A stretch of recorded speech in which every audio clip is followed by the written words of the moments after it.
Part number 6, I guess, and you know, getting there. Worth doing. So we're worth finishing up. It was worth starting. It's worth finishing. So we're gonna do that. I think he was gonna get to the bit about being a religious kook on top of everything else. And you know, simple things come to mind. Okay, so you just reduce this to like some sort of Star Wars. So we're back to the Joseph Campbell thing. You know, the dark force and the light force. And it just does seem a little bit like that, right? I mean, this is sort of like the emperor talking about how social justice doesn't work. And it's almost like the Nietzsche bullshit. You know, all good intentions will end in disaster. And we can't do any of this kinder, gentler thing. No, no, no, it's not possible. You know, we have to be bugs. You know, it just seems like a rolling theme in here somewhere. You know, if your if your personality is plagued, you know, by some sense that it can be done better, that's your problem. And that's a disorder. That's a personality disorder. If you don't think it's good enough, if you don't think the game's anywhere close to good enough, you have a personality disorder. You're too intolerant. You know, just kind of a reversal of the theme in the. But yeah, that's what it serves. So I'm just going to do my Jedi best to say no, no. We're not playing that. You know, game on. You won't obsess you about it anymore because the anxiety-producing parts of your brain are basically trying to tell you where there are obstacles in your environment. It's like, look out, don't go there, don't go there. It's like, well, don't go there, there's fire. Well, if you can master the fire, right, then you're a wielder of... Yeah, so, you know, this is, so it's always this bright side. So, oh, so there's a little bit of poison in your water. So what? There's a little, you know, get over it. Learn how to metabolize poison. I mean, just this constant silver lining. You know, accept all these limitations, and you know, don't claim that anything ever has to be fixed. Just keep borrowing your kids' money. Fire, you're not just a victim. And lots of situations are dangerous or not dangerous depending on your level of mastery, right? Life is like that. And so a negative emotion that's associated... Right, and again, it's this level of mastery comes down to how are you strong in the tradition? So again, it's this whole thing. Are you strong in the hierarchy? Do you have historical points that you have collected, you know, your ancestors collected for you, that adorn you with the force power, you know, or something? You know, go out there and find a mother to get born to. You know, you just did that part wrong. Do it over again. Find a better mother to be born to. You can do it. Come on, it's easy. It's like controlling fire. No problem. With a memory is something that's crying out for mastery, and writing can really help with that. So you're reorganizing your brain when you write autobiographically. You're basically, the emotions, imagine emotion, memories can be stored at different levels of your brain, from sort of primordial reptilian image-laden areas that are very emotional, up to finely articulated plans for your future life. Well, you want to take everything that's negative and emotional and transform that into a fully articulated... Right, and what about the stuff that's positive and emotional? You know, all the need and avarice and greed and obsessions. Maybe you could get rid of some of those too, by the same mechanism. Maybe you could find out how they're all made out of nothing too. All of this whole culture, driven, Super Bowl special, you know, all this make people want it, you know, make people think it's important. Just this whole frickin' presentation of this little bit of hysteria over the fact that, you know, human beings are frail. And, you know, they are all full of psychological bullshit. You know, they haven't even figured out there's no God yet. That's how dumb they are. Vision for your future, and that frees you of your past.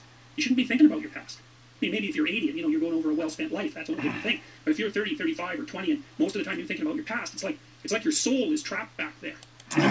So, I mean, just logically, that really doesn't make much sense. I mean, the whole reason why your brain does this is because the past repeats itself. You know, you should probably learn that there's this thing called a stock market crash, and that 82 years before that there was a stock market crash, and that 80-something years before that there was a stock market crash. You know, that kind of thing. You should learn from these patterns. You need to free it through investigation. And the metaphysical language is appropriate because that is, in a sense, what you're doing. You're trapped in the past. It's like you've got to break free of that so you can use all your resources to move ahead into the future. Right. So whatever that means again, that means you can borrow a big pile of money so you can try to, put the other guy out of business or something. Be the winner. Yeah. So you can make somebody else the loser. Cool. Fun. Can't wait. Anyways, in these programs, the Future Authoring Program, like I said, has had walloping effects on people. That's fantastic advice. I mean, it's just it's so logical and it sounds so great. I mean, I think that's one of the gigantic problems that a lot of people have with education, that you're learning facts, you're learning information, but you're not learning how to use your own mind. Yeah, well, here's something that... How, again, he said it, so I just, sorry, I ended up repeating some of this stuff, sorry. This whole learning, your brain learns how to manipulate your brain or something. I mean, it sort of has a disconnect. I mean, obviously, you have to be smart. Intelligence is useful, like knowing how deep the water is before you jump in and all that stuff, or how hot it is, or how cold it is. Being able to detect the reality of the world you exist in. But there's, beyond that, the rest are just tricks and gimmicks. It's really interesting about that. So I spend a lot of time, I'm a scientist, but I would say I'm also a religious person. I'm a deeply religious person. And right. But he's a scientist. The science of God. Yeah, sorry. Logical disconnect right there, right? I mean, there's absolutely not one single shred of scientific evidence for the existence of a God, not a shred of it. And so you're almost basically saying, I'm not a scientist. Because, yes, I'm not interested in facts and evidence. I'm just interested in my narrative and creating narratives, fables, and stories that validate my story. So, that was pretty easy to dissect. How do you reconcile those? Exactly. Well, and I spent 40 years thinking about that. And for 20 of those years, I did almost nothing but think about that all the time. And I realized something. Yeah, well then, yeah, you should have drawn the obvious conclusion. Let's see, there's absolutely no evidence that this religion thing. It seems like it was invented, a story invented by, people who couldn't get anything right, hadn't even built the old outhouse yet, hadn't figured out what anything was. Their God never told them what diseases were caused by. He lied to them, made them think it was punishments for some sort of behavior they conducted in. Yeah, why should I believe any of that rubbish? Yeah, that's silly. What do the facts say? Oh, evolution. What other facts are there? Give me all the facts, please. Oh, every single one of them points to evolution, huh? Every single solitary one of them points right to evolution. We are green slime that can sing and dance. Partly from reading Carl Jung, and what I realized was that even the fundamentalists have the wrong idea about religious truth. Religious truth is not... Even the fundamentalists have the wrong idea. Like, nobody figured out that the fundamentalists were crazy. They're the crazy branch of the religion. The fundamentalists who, believe in all the wacky 7 seals of whatever. The child molesting branch. Fuck. Not scientific truth. Like the stories in Genesis, which are very old stories, maybe tens of thousands of years old. They're obviously not scientific theories because the people who wrote them weren't scientists. We didn't have science until about 500 years ago. So the idea that the stories in Genesis are scientific... Right, so that tells you right from the beginning that whoever wrote this shit didn't give a fuck about anything called the truth. So maybe you should be a little suspect about the whole origin or the whole mush where they can't even get the introduction to the book right. They can't even be honest in the introduction. Oh, look, we took this story from Wacky Jack and, Silly Sally told us this one. No origins and anything called the truth. Yeah, these are just silly stories, Adam and Eve and all this. Yeah, it's just made all this shit up. They couldn't even do that. Dishonest bastards. Scientific theories is just false on every possible front. And so then you might say, well, there's no other truth but scientific truth. It's like, well, wait a minute. That's not true. No, there's only no other truth but truth. It doesn't have to be scientific. It just has to be fucking true. Oh, fuck. Like factual. Like stated, and then all the evidence points to it. Like evolution. Every single thing seems to point right at it. And nothing points anywhere else. True. Because what scientific truth tells you is what things are. But genuine religious truth tells you how you should act. Oh, now that's spooky as hell, right? So the ought comes from the liars, So religion takes false narratives and tells you what you ought to do based on the false narratives. That's useful somehow. And science also, basically, I'm just saying that it is kind of logical. I mean, the ought, you know, in the sense that I know what feeling torture is. Torture not good. Torture ought not to happen. I mean, I can figure that out, that torture isn't something else when somebody else is doing it. So I know that the torture is the bad thing. Not me being tortured, just torture. In and of itself, that's the boogeyman. Let's not have any of that. I hate these fuckers. I almost wish there had been a war with Germany before the German philosophers were set loose on the poor world, because they really are all so full of fucking shit. And those things are not the same. And so a great story, like a great novel, which is a quasi-religion... You could almost say the physicists, too, because guess what? They got everything fucking wrong. All their Heisenbergs and their Huygenses. Well, Huygens was Dutch, but, Einstein was really, really interesting little theory, but it's all it's all bullshit. It's not the truth. Just construction, because it's like a distillation of ordinary life into its most important elements. So he thinks religion distills life into its most important elements. Take off your sandals before you talk to the burning bush. Give a dead bird, if you find a dead bird on the road, give it to a poor man, because he deserves to be made sick. Let's see if we can find some other brilliant religious-isms.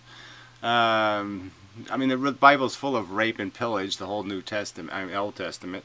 And the New Testament's built out of, the poor will be with you always. Yeah, that's Jesus' famous line. The poor will be with you always. I'm only here for a short while, like the rest of you, an average lifespan.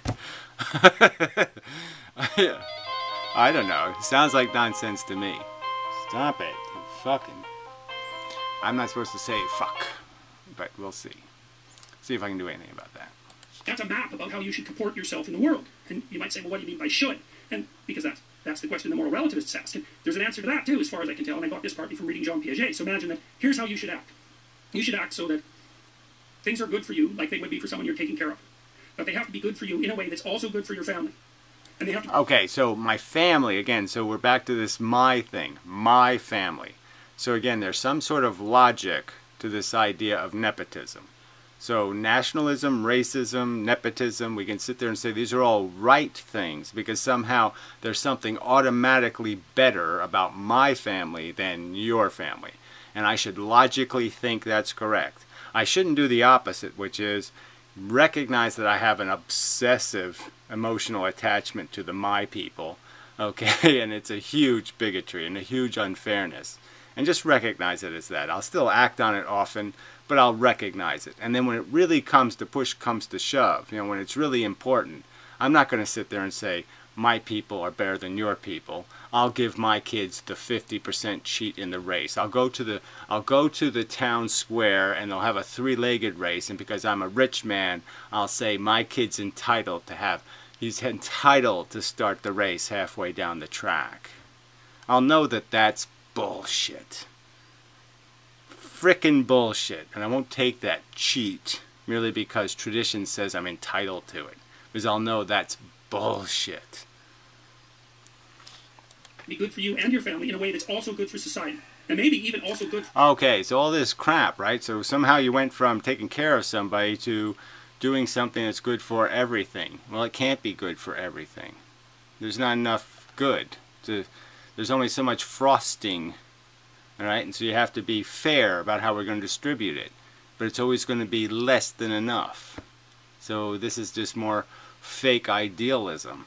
He's got plenty of cans of frosting just sitting in his pocket, made out of his power, brain power. No, sorry, you don't. For the broader environment, if you can manage that. So it's balanced at all those levels. And then that has to be good for you and your family and society and the world right now and next week and next month and a year. Well, again, see, this is another miss in the boat in the sense that the real logical person says, wait a minute. the present is a little tiny thing. The future is a big, huge thing. So it's really not what's good for me. It's about what's good for the future. I always have to balance a future harm. So if I'm going to be distributing a harm, I have to recognize that if it's like the time bombs, you could think of it like almost environmental waste or something. There might be a million people will have to live in the dirt you soiled the couch with, so to speak.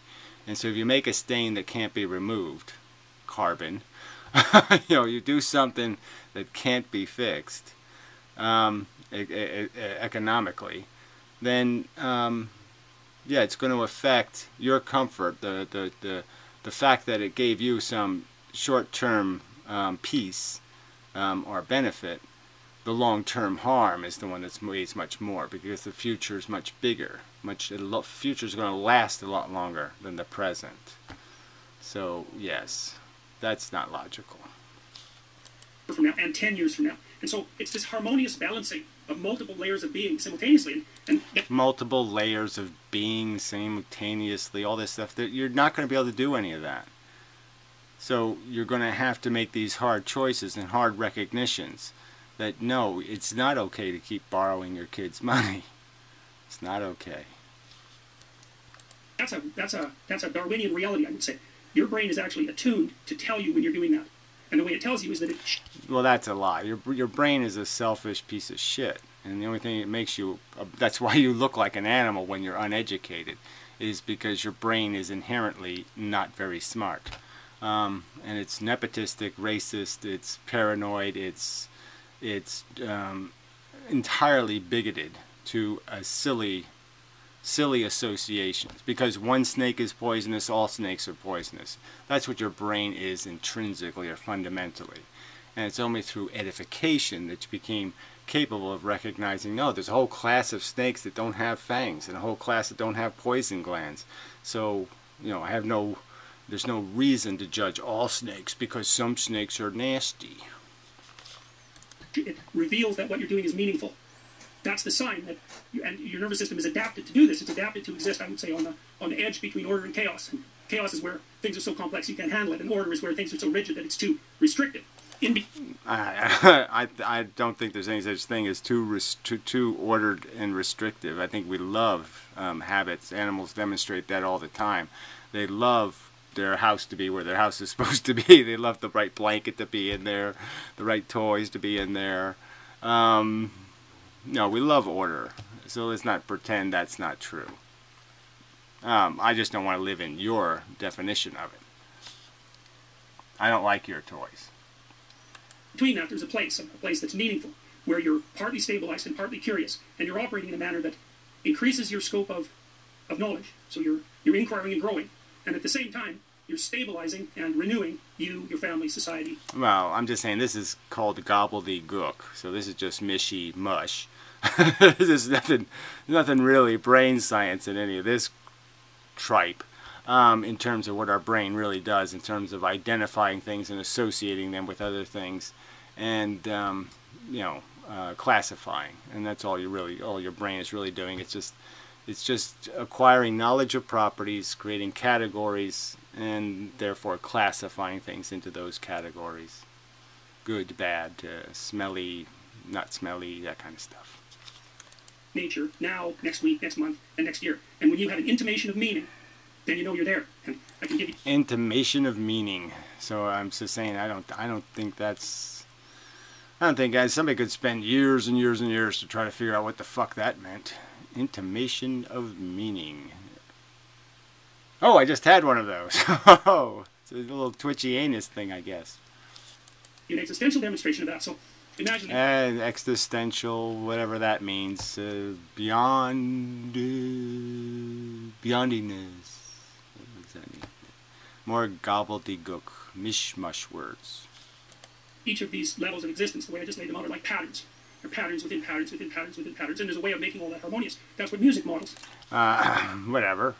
I don't even think music does that either. It's formulaic, and it's about resonance. It's about the length of things in halves and quarters and eighths, and having those kind of patterns inside of patterns. But those are rigid patterns, not mushy patterns. That's why music is so meaningful. You know, you take a beautiful orchestral composition, and all the instruments are doing different things at different levels, but they all flow together harmoniously, and you're right in the middle of that as a listener, and it fills you with a sense of, it's almost like a sense of religious awe, even if you're a... Well, the fact that it has an emotional song, you know, music is an emotional song, so it's like a yowl. And the fact that that would have a visceral meaning to us, this yowling, the howling, certainly, because we're oral organisms. So, yeah. Seems sensible that it would mean something to us. But obviously our taste in music is not at all rigid. So, you know, don't know if there's much else to say about that. I mean, it's pretty complicated going into all the reasons why our taste in music is so diverse. Punk rock nihilist, you know.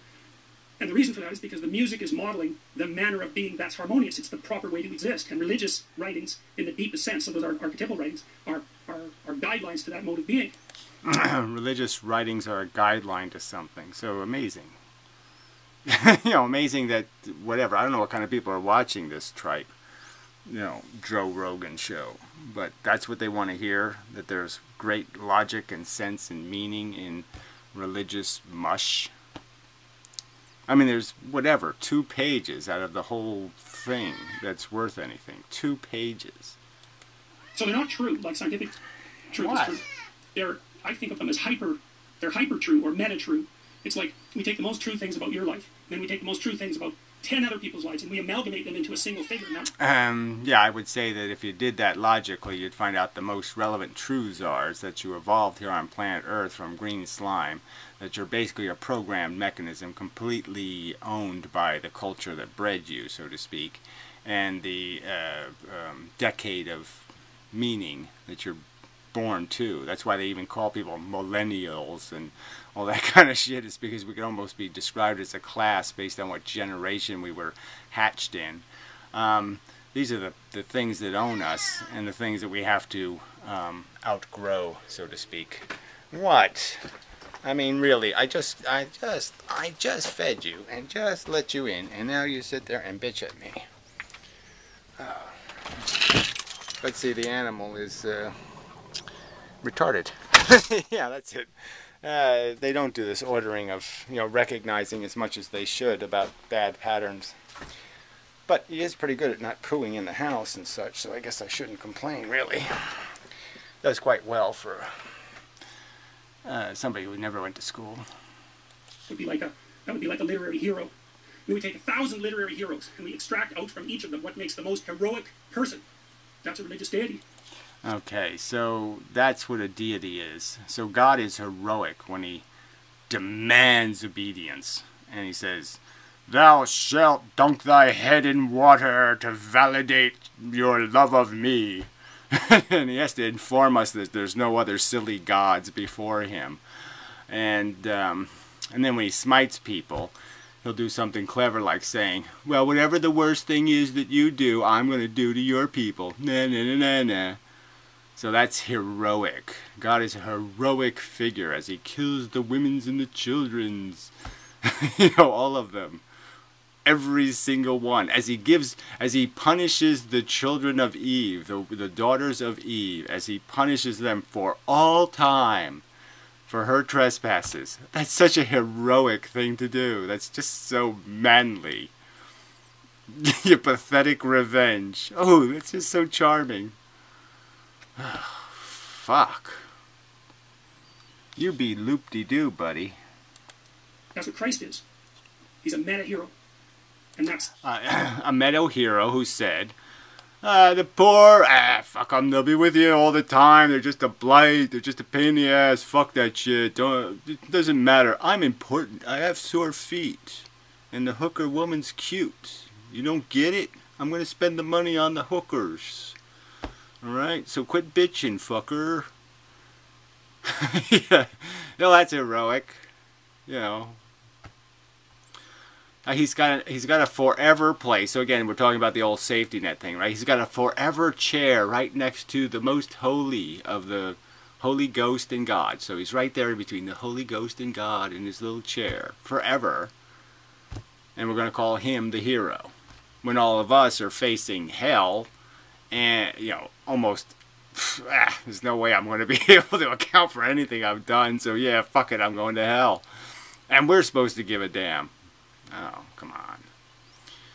Silly story, silly mush, doesn't, just fucking dumb crap. I don't know why you're injecting that in any kind of conversation except you're stupid. Sits at the bottom of Western civilization, and his archetypal motive being... Right, again, okay, Western civilization founded on, do you accept our God as God? If you don't, we're going to kill every fucking one of you. That's what they actually did. The Spaniards actually showed up to an Indian tribe. They showed, and the first day they introduced themselves, they say, "Do you believe in this book?"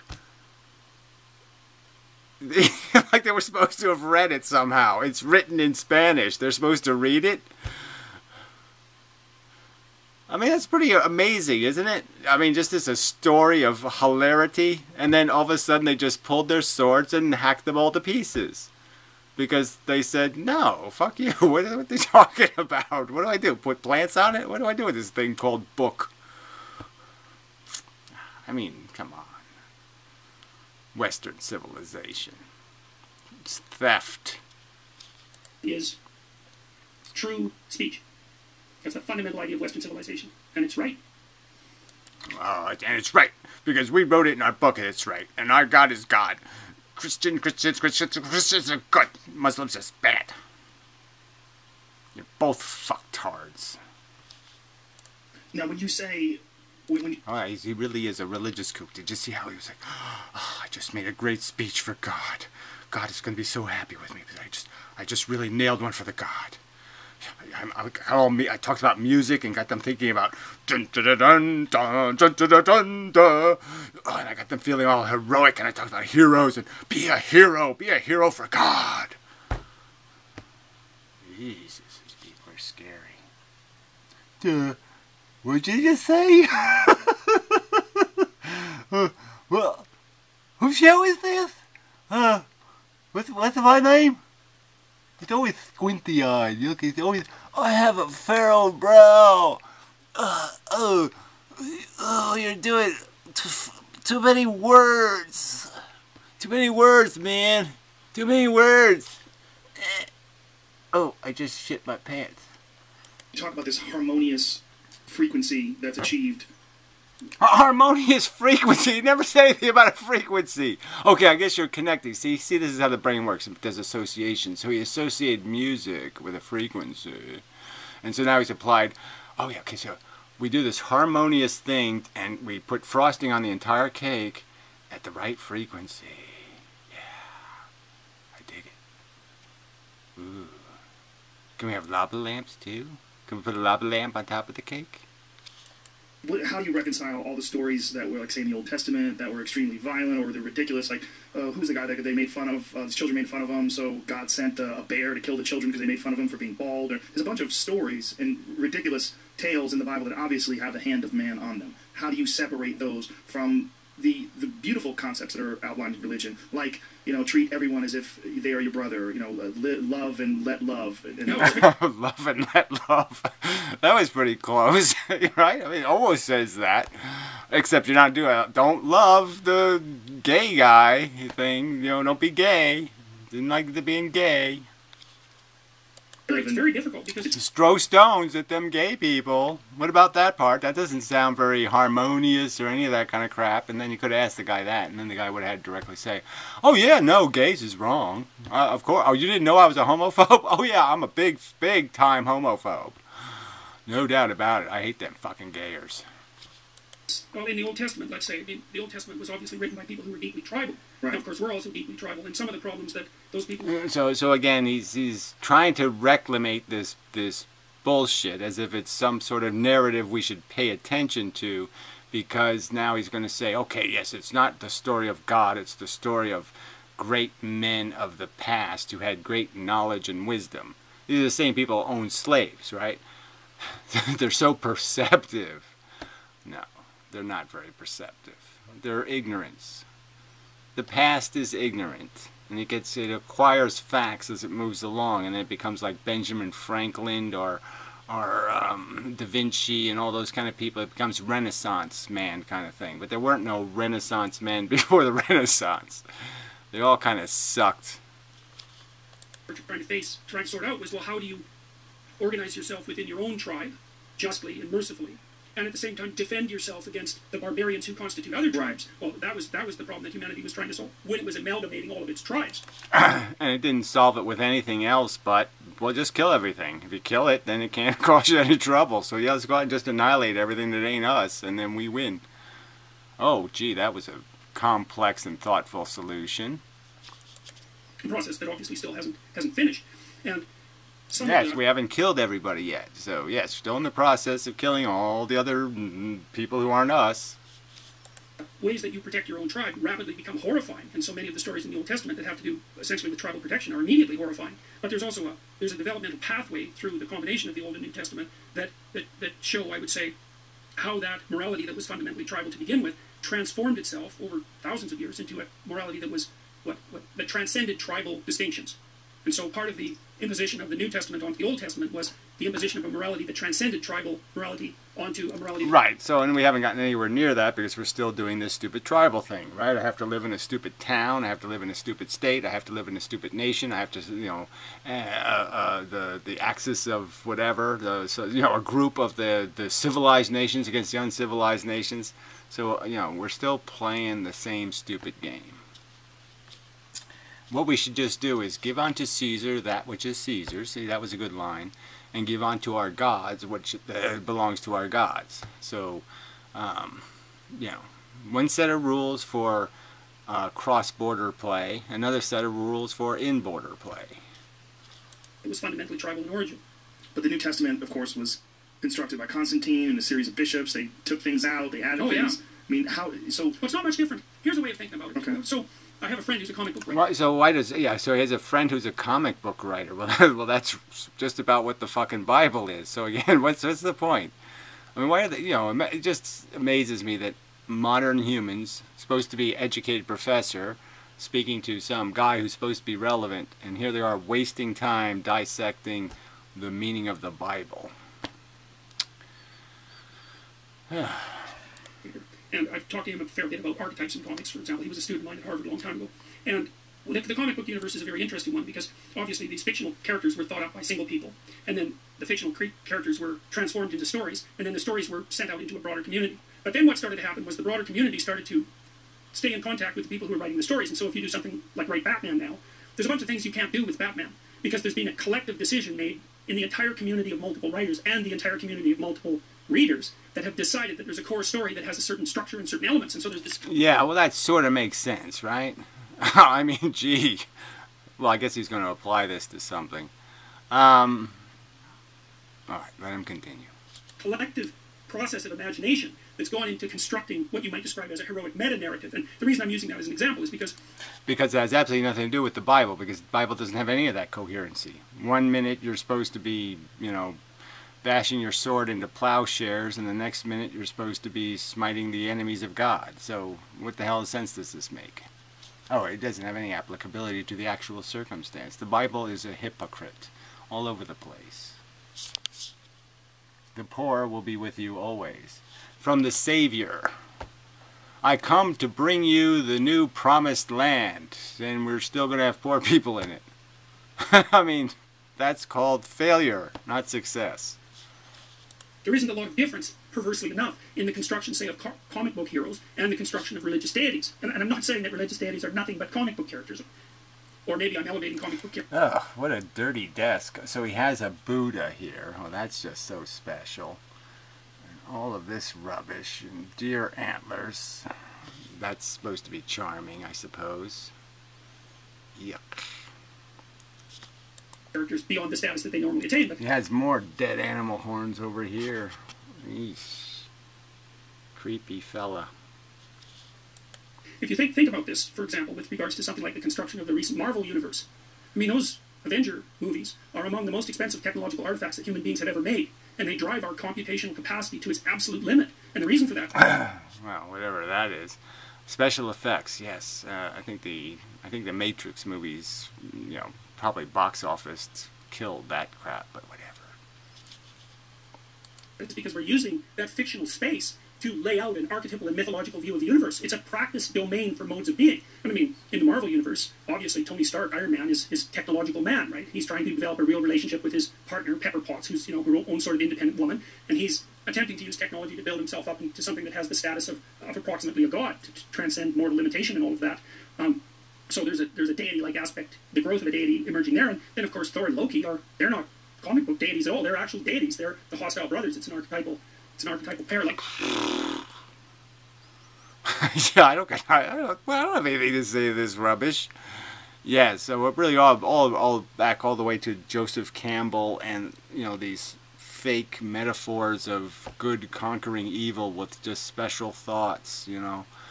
Jedi. We're back to the Return of the Jedi. Oh, it's all going to work out okay. Yeah, it really will. Christ and Satan, or Batman and the Joker, or Superman and Lex Luthor, and that's the good part of the individual against the evil part of the individual, roughly speaking. That's played out in these myths. And so that collective process that you described, whereby an entire group of people comes together to decide what the central religious text is. I mean, on the one hand, you can think of that as the gerrymandering of a religious process. Maybe that's something that's only devoted towards the acquisition of power, like that would be a Marxist analysis.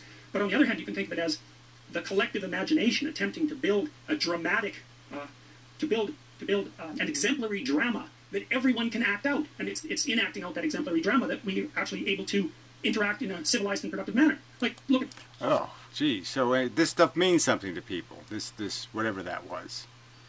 The lepers will be with you always. Okay. This discussion that we're having, to the degree that it's working, we're both trying to articulate our notions of reality. And I do that, and you listen, and maybe you have some comments, and then you do that, and I listen, and maybe you have some comments, but together we're building something that's different from what we both came in here with, right? And in a sense, what we're doing is... No, that's not going to happen in most cases. Like in 99.99% of cases, I'll just sit here and say, gee, you're so full of fucking goddamn shit. So my pristine little, it's about evolution, asshole. That's going to stay. It's about evolution, asshole. It ain't about these silly stories ingrandized silly humans make up about themselves. And these rationalizations and these silver linings and all this other crap they do to justify all the horror they impose. No. You're stupid, dumb animals still, unfortunately. Participating in the process of articulating each other's spirits. And I mean that most technically. Like, part of your spirit is an amalgam of the information that you've encountered. A lot of that's articulated wisdom. And so it's soul construction. If you're having a good conversation, and that's also a conversation that is meaningful, and you can tell that when you're having it, it's that you're decomposing parts of yourself, your false presuppositions, you're letting them die, and you're letting something new be born. No, the only good conversations are where you say, hey, you know, the other guy goes, oh, I didn't think of that. Let's see. Child. Let's see. Their child. My child. Yeah. Child. Well, you're kind of right that they and the my or their and the my, yeah, that doesn't really mean anything because, yeah, it's the kid that matters, right? And it's just pretending who owns it is kind of silly because it's not going to matter to the child who owns it. It's, all the child needs is the same feeding and, you know, the nurturing environment and not to be, you know, desperate to kill itself by the time it's 12. That's all the child needs. Yeah, it doesn't really have anything to do with me or their. Yeah, that's when it feels good. It's when somebody recognizes, oh, you're right, I'm an asshole. That's good when that happens. Everything else sucks. As an alternative, and you're participating in this process of death and rebirth constantly when you're having a meaningful conversation. It's like, oh, that was wrong, I'm going to let that die. Ooh, that's a little painful. I was kind of attached to that concept, but I'll let it go, I'll let it burn off, and a new part of you will emerge, and then another part dies, and a new part emerges, and that's this process. Yeah, whatever. So again, that's the last thing you really want to do is listen to philosophers who are changing their minds. Okay, I'm just giving you a little bit of a heads up. If somebody's going to keep changing their mind, you really don't want to invest in them. Because the next day they'll be saying Nazis are good or some other kind of crazy shit. So eternal death and rebirth, it's part of the general mythology of redemption. You see that all the time too in the Harry Potter series, for example. Oh, jeez. Don't even go near that much. I mean, come on, you can't get further from reality than magic school. The Invisible Magic School. Very end of the Harry Potter series, Potter undergoes a literal death and rebirth, and that's how he finally defeats evil. These stories are deeply built into people. There's a reason that J.K. Rowling became the richest person. Oh, gee, there's a reason that people buy into self-aggrandizing hope narratives. Yes, because they're in a desperate, stupid cesspool of you're doomed and you're defeated. And then they see a story where any nerd can do it. You know, there's a reason why Teletubbies works. There's a reason why Tommy the tow truck guy show or whatever, you can do it bullshit works on dumbasses. Because they're suckers. Fools. Dupes. You can fool all of the people all of the fucking time. In England, she's richer than the Queen. She got rich by telling the story properly. You know, in the second volume of Harry Potter, when there's the basilisk underneath the castle that turns you to stone when you look at it, that's everything that people are afraid of. That freezes you like a rabbit freezes when it sees a wolf. And the story in Harry Potter is you go underneath the castle to where the thing that frightens you the most resides, and you face it down. And in doing that, you free the Virgin, right? That's St. George, he frees Virginia in the Harry Potter story. And maybe you half die because of that, because he gets bitten by that basilisk and just about dies, and then it's the Phoenix that saves him, because the Phoenix is the spirit of death and rebirth. These stories, they come up everywhere. There's no avoiding them, and it's because they're true. But they're not true like scientific truths. They're true. They're true. They're truly stories of snakes that look at you and turn you into stone. They're a behavioral truth, or a pragmatic truth, or a dramatic truth. And part of the reason that our society is so damn unstable now, and part of the reason all this weird chaos is emerging, this is a consequence of Nietzsche's observation back from the late... Well, it is, it is almost ironic, right? Because Harry Potter made somebody very rich because a lot of kids, wasted adults' money. Not that adults went to go see Harry Potter movies. I'm not so sure. Well, maybe they did. 1800s about the death of God. We blew the metaphysical foundations out from underneath our culture. And the whole thing is shaking and twisting. And it's vacillating between the horrors of the extreme right and the horrors of the extreme left. It's been doing that for 140 years, and we're in the throes of that again. We blew the metaphysical foundations out from underneath our culture. And we need to get them back. Okay, we blew the metaphysical foundations from beneath our culture. So this guy really, and he just said 140 years, so I was right. He wants to go back to 1860. The end of the Civil War? I don't know. Maybe before the Civil War, that's where he wants to go back, yes. Because, slaves are fun. Part of the reason that people are so obsessed by things like the Avengers movies and the superheroes and Harry Potter and all of that is because, and Star Trek and Star Wars, is because our collective imagination is trying to regroup at the level of drama and reformulate our fundamental metaphysics. No, we just like life porn. Okay? Any kind of porn will do, but you know what I'm saying. I mean, we just want, we don't getty, we don't havey, so we want to feel like we're getting and having in some kind of virtual space. We're just voyeurs for a better life. That's all. Physics. I was reading this thing that was they were equating CrossFit and yoga to religion. And they were saying it's essentially religion for people that have abandoned traditional religions. Is that the idea is that what we're seeking is camaraderie, order, and discipline, and some sort of a shared community experience. So what you're talking about when you're saying your religion... Oh, man. Yeah, none of that shit could mean anything to me ever. I mean, ever in my life. I mean, it's just not what I was ever after. I was just after a good Coke machine. You put 25 cents in, you get your Coke comes out. I just want a fair mechanism, this life thing, where you get what you deserve. Meaning that asteroid doesn't fall on you or something. You know what I mean? The rabid dog doesn't bite you in the ass for no good reason. That you just, I behave well, good things happen. There, that's simple. That's all I wanted out of life. Was a fair chance not to be tortured. And then you find out, no, there's no fair chance. Too bad. It's not the game we're playing. We're playing, shotgun. And there's lots of pellets flying, and you're going to get hit. You're not talking about a literal translation like a guy actually came back from the dead. What you're talking about is the concepts and the thoughts and the harmonious frequency that is achieved when people follow the tenets of that religion. And alright, again, so this harmonious frequency bullshit again. When we see all the religious people, how desperate they are to get to the hookertorium. I mean, how often they just violate the fuck out of every single one of their tenets and principles. Because they have absolutely no confidence in this rubbish. live by these laws, as you're saying, of stacking on these ideas. Is this good for you? Is it good for the community? Is it good for the community in 5 years, in 10 years? And that's what you're saying when you're talking about your belief in but the other thing about that is that, like, imagine that there's a pathological mode of being that's so terrible that when you enact it, you just die. A good drug addiction will do that for you if you pursue that. Meth addiction, pursue that for about 10 years, and you'll descend to the lower levels of hell, and then you'll die. Right. Well, so then you might. It'll take a lot less than 10 years. Come on, get serious. Might say, well, what's at the opposite end of that? What would be the final manifestation of a mode of life that was revivifying and healthy? How redemptive and rejuvenating? Yes, right. You get to live till you're way too old and you can't do anything, and every time you get up, you're going to worry about breaking your hip, and just getting the dishes washed is the day's project. I mean, yeah. Oh, gee, I can't wait. Be it, I would say the answer to that is that we don't know. We have no idea.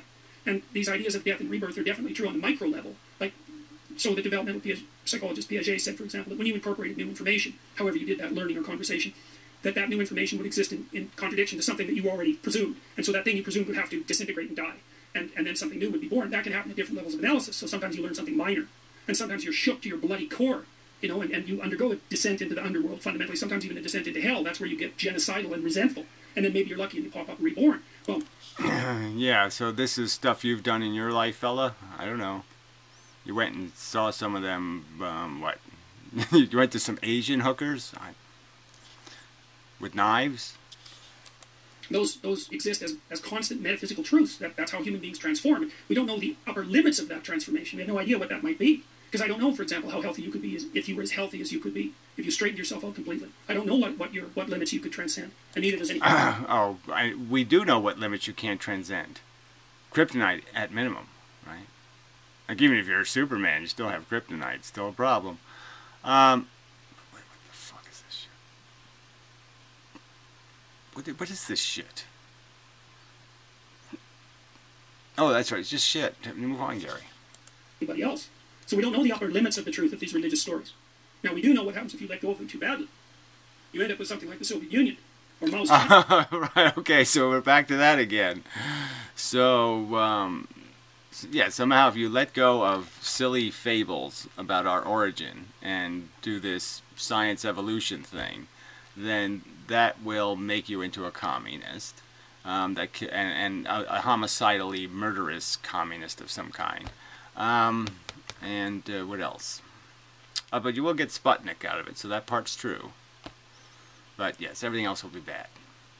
Okay, fine. Which were both based on, I mean, they were atheist. Yeah, they were secular. They dispensed, for Marx, religion was the opiate of the masses. It's not like I don't understand that. I understand. No, you don't understand it. You obviously don't understand. Don't sit there and pretend that, oh yeah, I understand that this is just a way of controlling dumb people and make them slaves to rich people. Yeah, that's all it is. That was in the Bible. It's still here. We're still just enslaving people to people who think they're somehow more holy. My needs are more important. Fuck. The poor will be with you always. Yes, just keep that good old Jesus ethic in mind. Ooh, there's such love in that expression. No. But it's another one of those situations where it's like, religion is the opiate of the masses. Yeah, and it's also 50 other things. And you don't want to forget those. Like, really, we know, for example, from anthropological studies, religious belief is a human universal. And the reason for that is... Religious belief is a human universal. Except for the commies and the Tungians and the whatever. So, again, he's saying we know this is a universal. That we know that ignorant people... You could make the argument that there's no real way to get from being a total idiot to getting to be intelligent without going through these stages where you're going to have no explanation for thunder and lightning and everything else, and you're basically going to blame it on something because, fuck, something's making it happen. This is going to be the logical conclusion. So yeah, you'll have this little tiny period where you're a dupe, and you'll fall for silly stories to explain why things happen.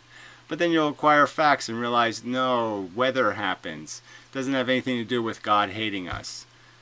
Yes, there's just a certain number of hurricanes that happen, a certain number of hailstorms that are going to kill your wheat. It wasn't because you sinned. God didn't do it. The weather did it.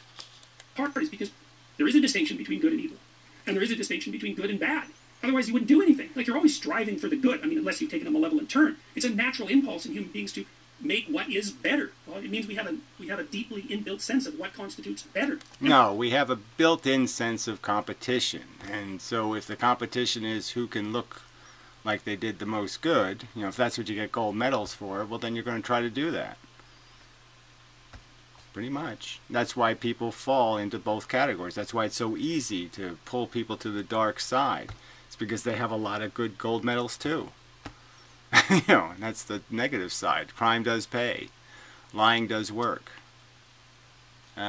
Rationalizing excuses to steal money from your employees works. I'll figure out how to underpay them so I make more money. Yay. That guy knows how to do lots of great stuff. Oh, cool. I'm going to hire him, you know, fondle him in every way possible because I'm actually going to make $1 million off that sucker. Bill Gates bought, okay? Bill Gates didn't write software. He bought it and then resold it. Yeah, that's what Bill Gates did. He bamboozled the guy who had the goose that lays the golden eggs, and he didn't know it lays golden eggs, and he fooled him into selling it to him for a nickel. We're all aware of that harmonious state that's achieved in community. Well, yeah, the thing that's interesting about, like, one of the things that Nietzsche thought was, after he announced the death of God, was that people would be able to create new values. And Carl Jung took issue with that. He was a student of Nietzsche's, and he pointed out basically that, well, wait a minute. Who says you can create your own values? You can't even get yourself out of bed to go exercise in the morning. You're not under your own control. Maybe we could rediscover the values that we once held. And that's the descent into the underworld and the resurrection of the Father. That's what happens in Pentecost. I mean, he's a religious nut. He thinks we need to know, he thinks we need to have a mystical story, a bullshit story, to be able to realize the fundamental, easy to choose values, which are, you know, I'm a consciousness, I'm sampling what it is to be a consciousness, and I know the frailties of a consciousness through that experience. I know that it matters, that it's not be tortured. Shit. We're almost done now with values, right? Torture is bad. There, we're almost done. Pinocchio, for example, you know, when Pinocchio goes down into the depths to face Monstro and revitalize his dead father. There's a reason that movie was made in the 1930s and why it was so popular. It's like, you want to get rid of your damn strings and stop being an erotic jackass. And that's what the story's about. Is you go down to the bottom of the ocean, you find the thing you're most afraid of, you face it, you rescue your dead father from the depths, and you rise back to the surface with him. That's what our culture has to do. That's what our culture has to do. Now, when you to become what? An insurance salesman. I mean, we didn't even get the whole story, right? What did become? But how did Pinocchio live happily ever after? Did he marry the desk or something and have many little desk children or something? What did he do? How exactly did his reality become a reality? You know, got a job. What? Doing what? Little cat. You know, started coughing up bloody fur balls. You know, life sucks, you idiots. Say that you're a religious person, though, people automatically assume that there's, especially in this country, the religious right. There's a very dogmatic and very simplistic view of what God wants, and it's lumped into no homosexuals, certain restrictions on the behavior of women.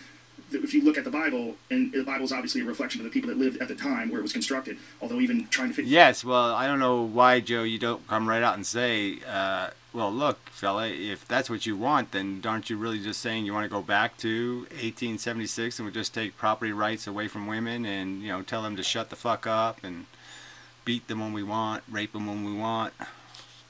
Figure out when that is, you know, it was an oral tradition for thousands of years before it was ever written down, right. Written in ancient Hebrew, translated to Latin and Greek and Roman, or in English, rather. Well, there's always a tension in religions between the dogmatic element and the spiritual element. Right. And conservatives, technically speaking, tend to marshal themselves on the sides of the more rule-oriented and dogmatic elements of the religion, and liberals, roughly speaking, tend to marshal themselves more on the spiritual side. And that's because of the distinction that you were saying earlier about the behavior patterns of people that tend to be conservative. Yeah, it's conscientiousness versus openness, roughly speaking. And openness, conscientious versus open.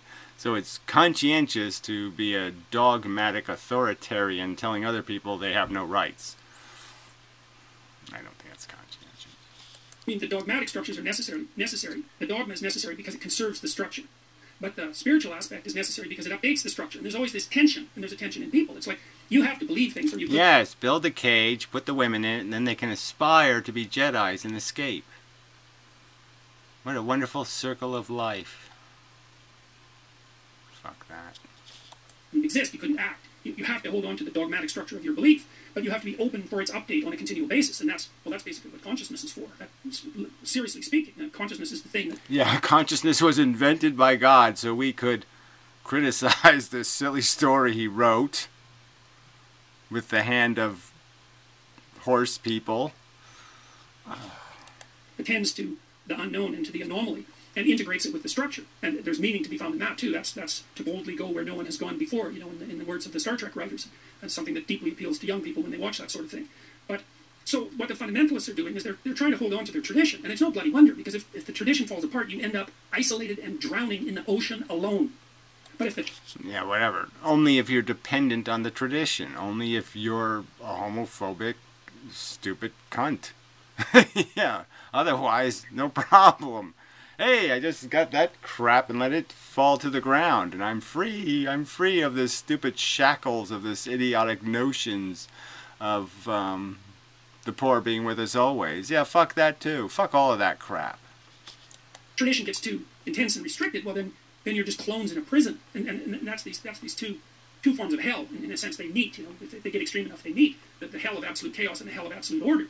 And the conservatives tend towards the hell of absolute order, and the left liberal types tend towards the hell of absolute chaos. There's some point in the middle. That's the line between yin and yang, by the way, because that's order and chaos. And the Tao... Oh, shit. You know, what do you want? It just isn't factual to say that the middle is always the right place to be. It really isn't. But anyway, there's no logic behind any of that mush. It's like, you know... I mean, there's probably lots of examples. I guess I should have... Well, I didn't know this was coming up. But, I mean, there's lots of examples where you want your car to work. You don't want it to be in the middle of working and not working, right? Yeah, you want it to be all the way at the extreme of working. So there's lots of circumstances where, no. You want it to be a fanatic. You want to be fanatical. Say, well, that's life, that's existence, order and chaos. And order is the place you are when what you do works, and chaos is where you are when what you do doesn't work. And no matter where you go, order and chaos exist, and your job is to be right on the border between those. And that's to live in Tao, that's to live in meaning, and that's that same place where all these things stack up. And so with regards to religious tradition, on the one hand, you have to maintain the tradition. It's like maintaining the Constitution in the U.S. On the other hand, you have to be awake and alert, because the tradition is a dead thing, right? It was composed by dead people in the dead past. It can't respond as flexibly as it should to the demands of the present. That's up to you, and you do that with your vision, with your capacity to see, and with your capacity to articulate. And forever, really. The major deities that mankind has produced, Marduk for the Mesopotamians, and Osiris or Hor. Oh, God. Ugh. I just hate all this.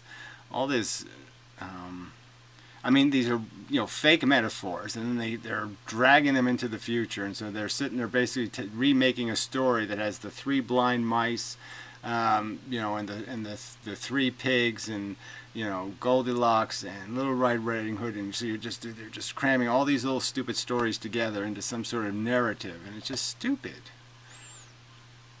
I mean, we should constantly have to update the argument based on the new evidence. Well, there hasn't been any profound new evidence in a couple of 100 years, actually. I mean, relevant to the existence of gods and morality and ethics and what we are here. So since Darwin, we're sort of just stuck with recognizing that we're biologically built to be Tyrannosauruses, and that we exist in an ethical circumstances that's going to demand a lot more than that from us. Horus for the Egyptians, and Christ for the Christians, and Buddha for the Buddhists. These have been people who are noted for their vision, for their ability to watch and pay attention, because there's nothing more important than the ability to pay attention. Pay attention and speak. Yeah, they're noted for drinking their dead. The truth, your truth, and that's how you keep everything stacked up in order harmoniously. That's how you keep the balance between order and chaos. That's how you articulate your being. That's how you revivify the world. That's how you rescue your dead father. No, I'm sorry. There's no good examples here on planet Earth of any of these old cultures doing anybody any good whatsoever. Kill all the old cultures. They're all artifacts. They're all just skeletons. The bottom of the ocean. That's how you adopt your responsibility as a citizen. That's how you live a proper life. And a proper life, I know what a proper life is, because I've thought about this for a long time. Life is suffering. And suffering can make you resentful, murderous, and then genocidal if you take it far enough. So you need an antidote to suffering. And maybe, you can think, well, I'll build walls of luxury around myself, and that'll protect me from the suffering. It's like, well, good luck with that, because that isn't going to work. Well, that's what you're advocating for, though. You're advocating that people should be chasing this monetary glory as if this will protect them from life's horrors. That's exactly what you're saying. You want to create entrepreneurship. You want to take risk takers in the advance of their personal wealth. And maybe you could build a delusion and live inside that, but that's going to fall apart.